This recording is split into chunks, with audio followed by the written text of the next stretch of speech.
একালের ঈদ নয় সেকালের ঈদই সেরা। আমরা একাল এবং ওকাল উভয় কালেই কিভাবে আনন্দ নিয়ে বেঁচে থাকা যায়, কিভাবে আনন্দের সাথে আমরা ঈদ উদযাপন করেছি এবং করছি। আমি প্রথমেই পক্ষ দলের জাফর সাদিককে অনুরোধ করছি। জাফর, আপনার জন্য 5 মিনিট। ধন্যবাদ মাননীয় সভাপতি। মাননীয় সভাপতি, আজকে যে বিষয়টি নির্ধারণ করা হয়েছে সেটি হচ্ছে একালের ঈদ নয় সেকালের ঈদই সেরা। একাল কোন কাল? এ কি কলিকাল না বলিকাল? সেটি আলাপ করার পূর্বে আমরা একটু জেনে আসি যে সেকাল বলতে আমরা আসলে কোনটাকে বোঝাচ্ছি। মাননীয় সভাপতি, সেকাল বলতে আমরা মূলত মিলেনিয়াম তথা 2000 সালের পূর্ববর্তী সময়কালটাকে আমরা সেকাল বলছি। এবং যেহেতু ঈদ নিয়ে আলাপ, তাই সেকালের শুরুটা আসলে কবে নাগাদ হতে পারে সেটি একটি গুরুত্বপূর্ণ বিষয়।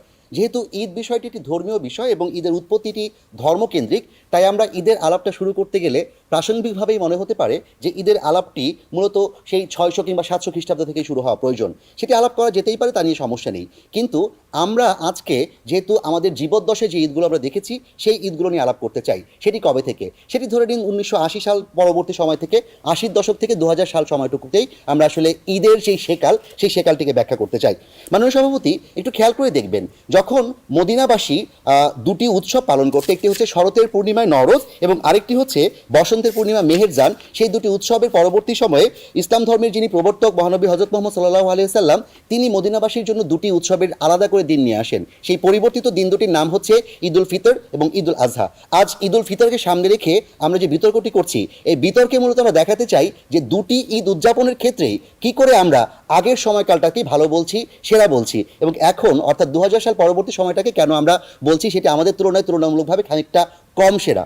মাননীয় সভাপতি, লক্ষ্য করে দেখুন, আমার মনে হয় যে একাল যে কলিকাল সেটি শুরু করার জায়গাটাতে বিশেষ করে আমরা আলাপ করতে চাই যে 2000 সাল পরবর্তী সময়ে সামাজিক যোগাযোগ মাধ্যম এবং ডিজিটাল যে বাংলাদেশের কথা আমরা বলছি, কিংবা ডিজিটাল যে এরা অথবা যুগের কথা আমরা বলছি, সেই যুগটার যে বৈশিষ্ট্য, সেই বৈশিষ্ট্যগুলোকে কেন্দ্র করেই মূলত আমরা একালকে ব্যাখ্যা করতে চাই।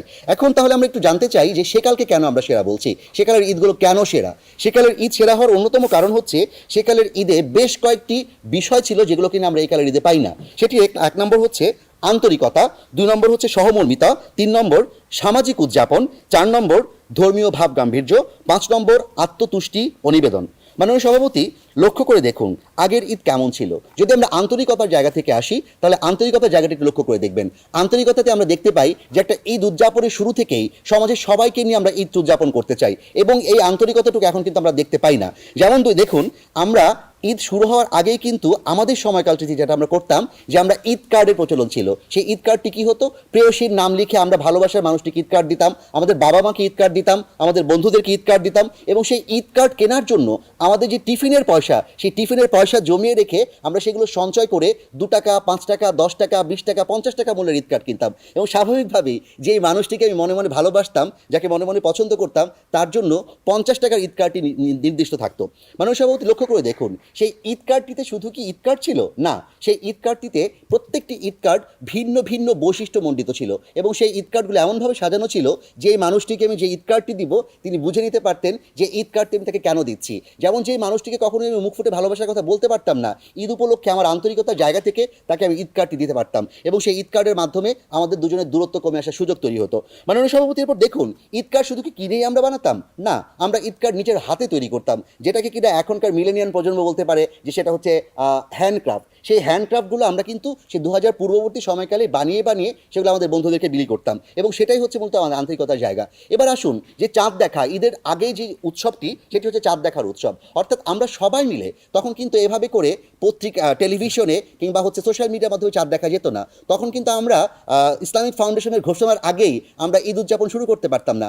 আমরা তখন বাসার ছাদে দাঁড়িয়ে কখন পশ্চিম আকাশে এক ফালি সরু চাঁদ দেখা যাবে তার জন্য অধীর আগ্রহে তাকিয়ে থাকতাম, এবং যখন চাঁদ দেখা যেত পুরো পাড়া মহল্লা একসাথে ওই চাঁদ দেখা গেছে, ওই চাঁদ দেখা গেছে, সবাই মিলে কিন্তু আমরা উৎসব করতাম, মিছিল করতাম। এবার লক্ষ্য করুন আন্তরিকতার আরেকটি জায়গা, যে আমরা যে রাতভর রান্না করতাম, সেই রান্নায় যে আন্তরিকতা ছিল এখনকার ঈদে কিন্তু সেই আন্তরিকতা দেখতে পাওয়া যায় না। এবং একই সাথে আমরা যদি মেহেদি লাগানোর কথা কথা বলি, রাতভর ভাই বোন পাড়া প্রতিবেশী মিলে যে মেহেদি লাগানোর উৎসব আমরা করি, সেই উৎসবটি এখন আমরা দেখতে পাওয়া যায় না। মাননীয় সভাপতি, এরপর খেয়াল করে দেখবেন যে পোশাক কেনা, এখন কিন্তু আমরা দেখতে পাই যে একালের ঈদে পাখি ড্রেসের জন্য আত্মহত্যা করে ফেলে, কিন্তু আমাদের সময়কালের ঈদে, সেকালের ঈদে আমরা একটি পোশাক, সেই পোশাকটি লুকিয়ে রাখতাম এবং ঈদের দিন সেটা বের করে পড়তাম, সেটি আমাদের ভালো লাগার জায়গা ছিল। আর এখন ঈদের পোশাক আমরা দেখে ফেললে কাঁদতাম, আর এখন ঈদের পোশাক দেখাতে না পারলে কান্না করে। অর্থাৎ আমি কত বেশি সোশ্যাল মিডিয়াতে ছবি দিতে পারলাম, এখানে কোনো আন্তরিকতা নেই, এখানে কোনো ভালোবাসা নেই। এবার লক্ষ্য করে দেখুন মাননীয় সভাপতি, ঈদের নামাজ, এখানে ধর্মীয় ভাবগাম্ভীর্যের একটি বিষয় আসে।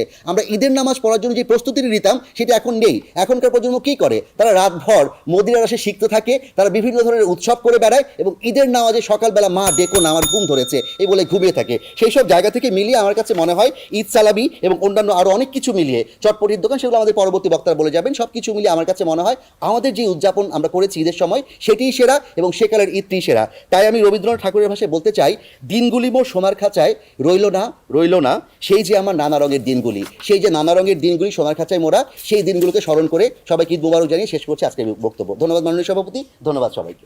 জাফর সাদিক আমাদেরকে ঈদ কার্ডের কথা মনে করিয়ে দিয়েছে, আমার সেকালের কথাও মনে করিয়ে দিয়েছে। ধন্যবাদ জাফর।